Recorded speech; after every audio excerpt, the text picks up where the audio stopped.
నమస్కారం. ముందుగా అందరికీ విజయదశమి శుభాకాంక్షలు తెలియజేసుకుంటూ మన దత్తన్న అజాత శత్రువు రెండు తెలుగు రాష్ట్రాలనే కాదు ప్రతి ఒక్కరు కూడా ప్రేమించే మన బండారు దత్తాత్రేయ గారు మాజీ గవర్నర్ గారు అలాయ్ బలాయ్ కార్యక్రమం నిర్వహించి కొన్ని సంవత్సరాలుగా ఒకరోజు దసరా నిన్న చేసుకుంటే అలాయ్ బలాయ్తో 2-3 రోజులు దసరా పండుగ చేసుకున్నట్టు అనిపిస్తుంది.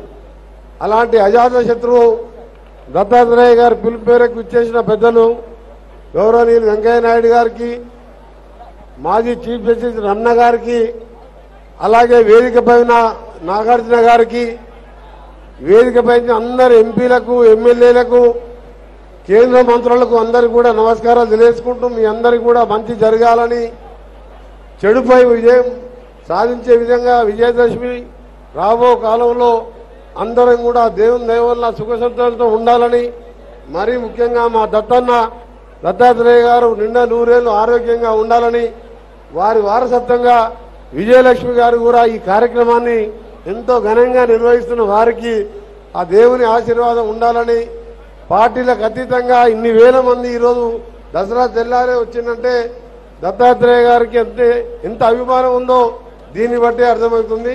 మరొకసారి మీ అందరికీ విజయదశమి శుభాకాంక్షలతో దీపావళి శుభాకాంక్షలు కూడా మీ జీవితాల్లో వెలుగు తీసుకురావాలని కోరుకుంటూ సెలవు తీసుకుంటున్నా.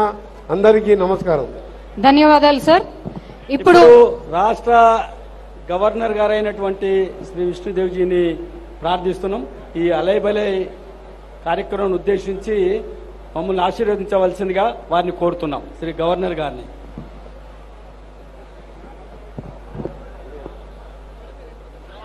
Namaskar. On the dais, Sri Arjun Meghwal ji,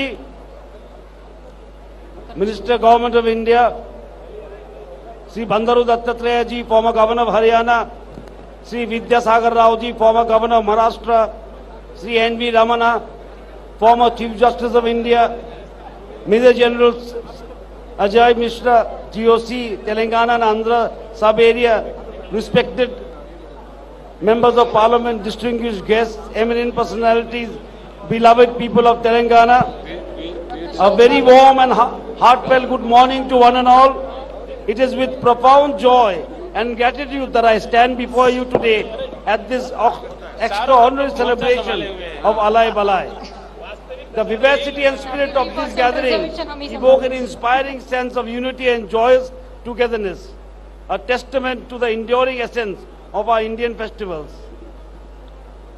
Here in Bharat, the symbiotic relationship between festivals and social unity is a cherished truth. It is through these celebrations that we strengthen our bonds, embracing each other in the spirit of collective welfare and spiritual growth. For as Lord Krishna reveals in the Bhagavad Gita, worshipping the common man is worshipping God. This profound wisdom underscores our belief that true spirituality